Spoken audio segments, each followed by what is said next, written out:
ayun mga kapatid, no, klaro na tayo dun sa mga gagawin natin kapag tayo ay magpapa-case file. Ito naman, ano ba yung mga kailangan natin na dokumento kapag tayo ay magpapa-case file?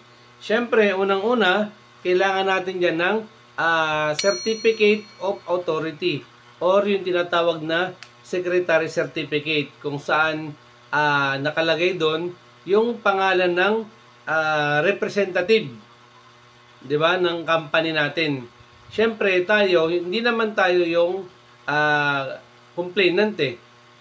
Tayo yung apprehending officer. Ang magiging pinaka-complainant niyan yung representative ng company. Siya yung magiging tatayong complainant. Kaya dapat doon sa Certificate of Authority, doon nakalagay yung pangalan ng representative. Or yung sa Secretary Certificate, kasi yung Secretary Certificate naman, maramihan naman yung nakalagay dyan. Kung sino yung available, nakapangalan doon, pwedeng isama. Hindi kagaya nung sa Certificate of Authority na isang pangalan lang nakalagay doon. Siyempre, kung sino yung nakapangalan doon, dapat siya yung sasama kasi siya yung pinaka-tatayong complainant. Tapos, pangalawa, mga kapatid, yung pangalawang dokumento na dapat daladala nyo, meron kayong tinatawag na Return of Evidence Request. Ayun. Para maibalik nyo yung mga gagamitin na ebidensya, yung mga kinuha ng shoplifter, ipipresent kasi yan dun sa piskal at saka sa pulis. Tapos, lalagyan ng marking ng pulis yan eh. Tapos, ipipresenta dun sa piskal. Para maibalik natin yan sa atin, kailangan natin na dapat meron tayo dala-dala na request na return of evidence. At yung pangatlo mga kapatid na kailangan yung dalhin na dokumento, yung tinatawag na yung form na police force or police precinct. Kasi doon nakalagay kung saan presinto dadalhin yung subject natin. Diba? Tapos, doon din nakalagay yung pangalan ng ipapakulong natin o yung subject natin.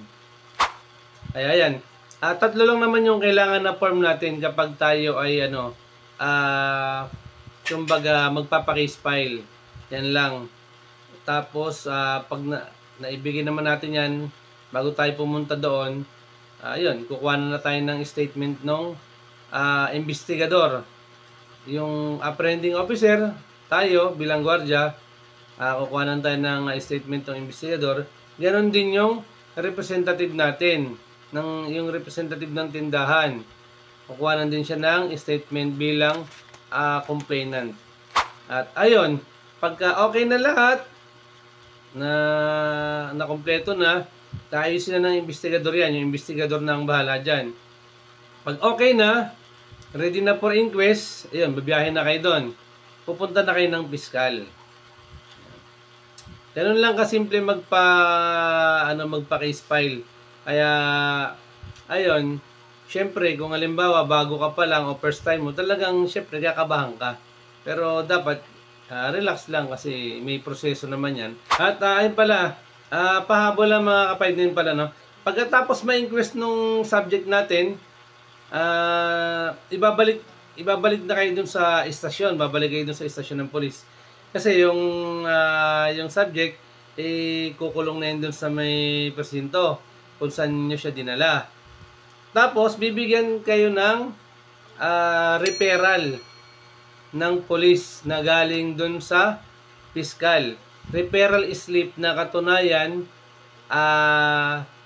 yung subject natin o yung 26 natin is nakakulong dun sa presinto na yon. Kaya, ayun. Yun yung, kumbaga, hingin nyo, antayin nyo ibigay sa inyo pagkatapos nyo magpa-inquest. Yung referral slip. Tapos, hindi lang yan, maraming ibibigay sa inyo ng mga papel pero, yun nga, yung pinaka, doon, yung referral slip na katunayan na nakakulong na doon o nakadetain na doon yung subject na dinala natin sa kanila. At ayun, ganun lang kasimple mga ka-59 yung pagpapakis file ng mga nahuli natin na shoplifter at yung mga dokumento na kailangan natin dalhin. At ayun mga ka-59, hanggang dito na lang muna tayo. Sana nakakuha kayo ng mga idea kung paano magpa-case file ng mga nahuli natin na shoplifter. At ayun mga ka-59, kung meron kayong gusto na pag-usapan o meron kayong mga suggestion, i-comment nyo lang dito sa comment section. At pag may igagawa natin ng content yung mga naiisip nyo na gusto nyong pag-usapan.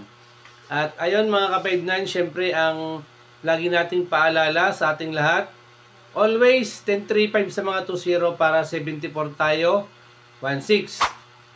Okay mga ka-59, hanggang dito na lang muna tayo. Maraming salamat. God bless sa ating lahat. Mabuhay tayo.